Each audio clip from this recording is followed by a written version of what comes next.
আমরা তো সাধারণ মানুষ, আমরা কোনো রাসূল নই, আমরা কোনো সাহাবী নই, ওলিয়া উলিয়া নই। রাসূল সাল্লাল্লাহু আলাইহি ওয়াসাল্লাম বলছেন, ইন্না লিল মাউতি লাসাকারাত, ইন্না লিল মাউতি লাসাকারাত, ফামা জাসামা আলাইয়া ইয়া আইয়ুহাল ইখওয়ান।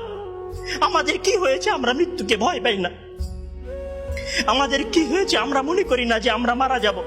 পৃথিবীর সর্বশ্রেষ্ঠ মানুষ, সর্বশ্রেষ্ঠ রাসূল দুনিয়া থেকে বিদায় নিলেন, তার সাহাবীদেরকে ছেড়ে তিনি দুনিয়া থেকে চলে গেলেন, উপারের জগতে পাড়ি জমালেন। আমাদের কি হয়েছে যে আমরা বিশ্বাস করতে চাই না, আমরা প্রস্তুতি গ্রহণ করি না মৃত্যুর জন্য? আমি আপনি কি মনে করি যে আমরা চিরদিন বেঁচে থাকব? আমি আপনি কি মনে করি যে আমার গ্যারান্টি রয়েছে আমি সালাত আদায় করে আমার রুমে ফিরে যাব? বিশ্বাস করুন হ্যাঁ আমার ছাত্র ভাইয়েরা, অবশ্যই আমাকে আপনাকে একদিন মৃত্যুবরণ করতে হবে, আমাকে আপনাকে একদিন এই দুনিয়া ছেড়ে চলে যেতে হবে। সুতরাং মৃত্যুর জন্য প্রস্তুতি গ্রহণ করুন, সুতরাং মৃত্যুর জন্য প্রস্তুতি গ্রহণ করুন। সেই দিন আসার পূর্বে, যেই দিন মৃত্যু আপনার দরবারে উপস্থিত হবে এবং মহান আল্লাহ তাআলাকে আপনি বলবেন, হে আল্লাহ আমাকে স্বল্প একটু সময় দিন, আমাকে স্বল্প একটু সময় দিন, আমি ফিরে যাই এবং কিছু নেক আমল করে আসি। কাল্লা ইন্নাহা কালিমাতুন হুয়া কাইলুহা।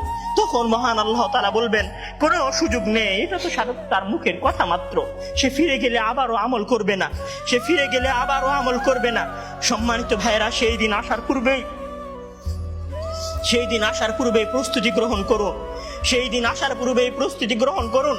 জেনে রাখুন সেই দিন উপস্থিত হয়ে গেলে আর কোনো আমল করার সুযোগ থাকবে না। সেই দিন উপস্থিত হয়ে গেলে কবরে নাজাত পাওয়ার জন্য আর কোনো কিছু করার সুযোগ থাকবে না। সেই দিন এসে গেলে 2 রাকাত সালাত আদায় করে আল্লাহর কাছে ক্ষমা প্রার্থনা করার কোনো সুযোগ থাকবে না।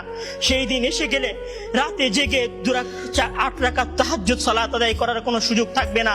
এখনো সময় আছে। মহান আল্লাহ তাআলার দরবারে নিজেকে সঁপে দিয়ে তার কাছে ক্ষমা প্রার্থনা করুন। মহান আল্লাহ তাআলার দরবারে নিজেকে সঁপে দিয়ে তার কাছে ক্ষমা প্রার্থনা করুন। মানুষের সাথে কোনো ভুল থাকলে সে ভুলের ক্ষমা চেয়ে নিন।